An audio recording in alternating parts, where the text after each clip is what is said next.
اعوذ باللہ من الشیطان الرجیم بسم اللہ الرحمن الرحیم الحمد للہ رب العالمین والصلاة والسلام علی سید الانبیاء والمرسلین وخاتم النبیین اللہم صلی علی محمد وانزلہ المقعد المقرب عندک یوم القیامت وعلی آلہ واصحابہ وسلم۔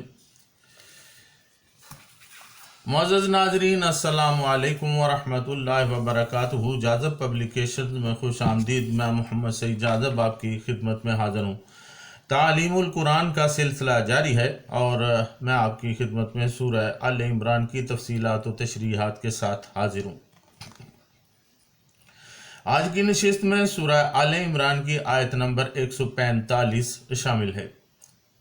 ارشاد باری تعالیٰ ہے: وَمَا كَانَ لِنَفْسٍ أَن تَمُوتَ إِلَّا بِإِذْنِ اللَّهِ كِتَابًا مُؤَجَّلًا وَمَن يُرِدْ ثَوَابَ الدُّنْيَا نُؤْتِهِ مِنْهَا وَمَن يُرِدْ ثَوَابَ الْآخِرَةِ نُؤْتِهِ مِنْهَا وَسَنَجْزِي الشَّاكِرِينَ۔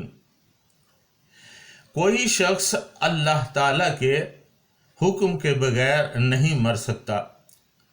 موت کا وقت لکھا ہوا ہے۔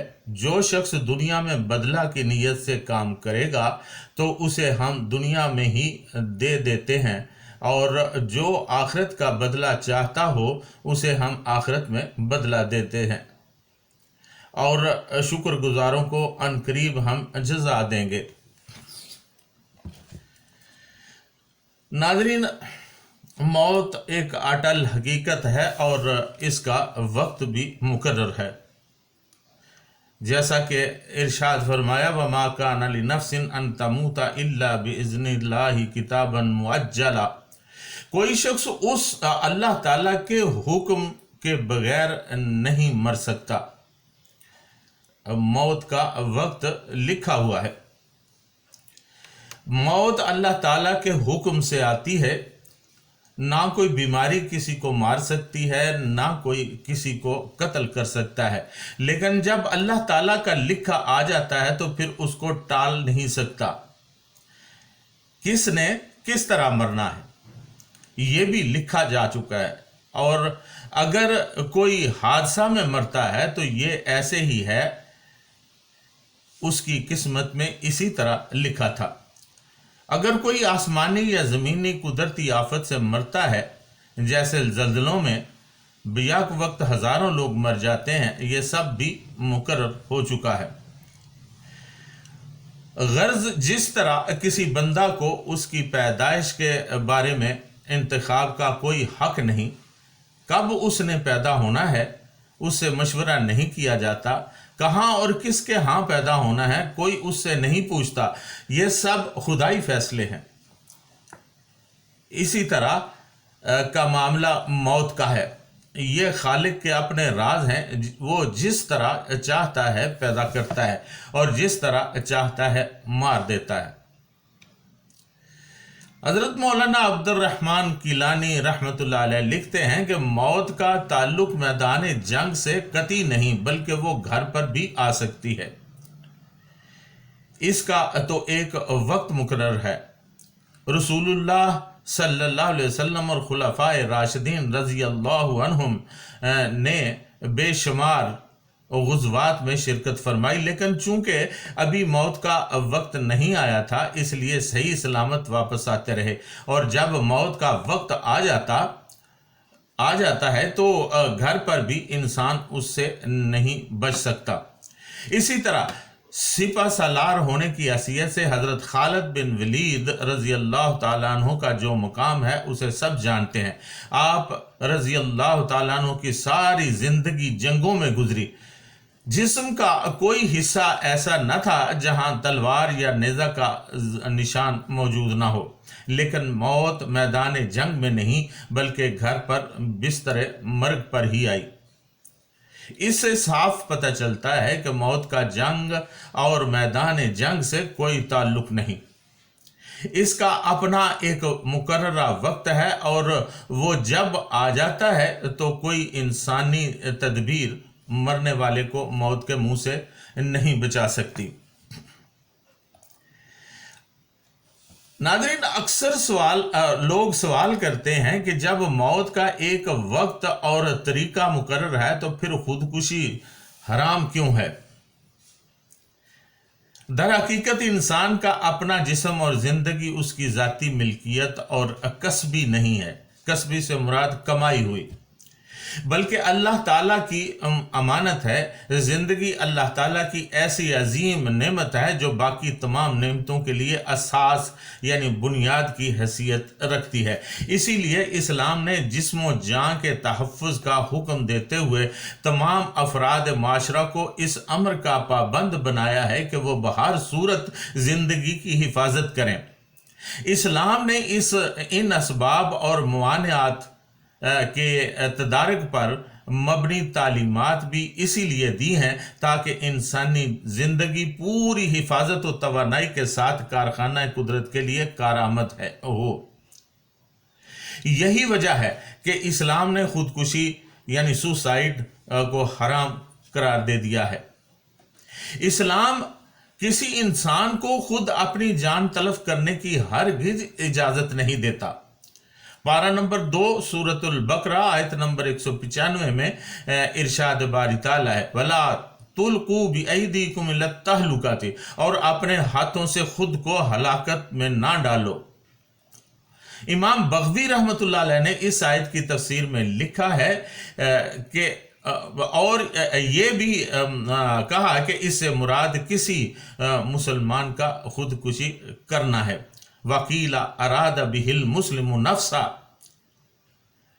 اسی طرح پارہ نمبر 5 سورۃ النساء آیت نمبر 29 اور 30 میں ارشاد ہے وَلَا تَقْتُلُوا أَنفُسَكُمْ إِنَّ اللَّهَ كَانَ بِكُمْ رَحِيمًا وَمَنْ يَفْعَلْ عُدْوَانًا وَظُلْمًا فَسَوْفَ نُصْلِيهِ نَارًا وَكَانَ ذَلِكَ عَلَى اللَّهِ يَسِيرًا۔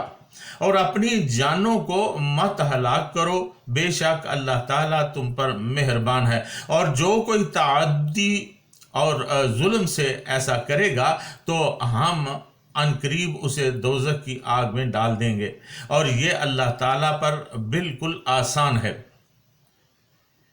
امام فخر الدین رازی رحمۃ اللہ علیہ نے اس آیت کی تفسیر میں لکھا ہے کہ یہ آیت مبارکہ کسی شخص کو ناحق قتل کرنے اور خودکشی کرنے کی ممانعت پر دلیل شرعی کا حکم رکھتی ہے۔ رسول کریم صلی اللہ علیہ وسلم نے خودکشی جیسے بھیانک اور حرام فعل کے مرتکب کو فی نار جہنم یرتد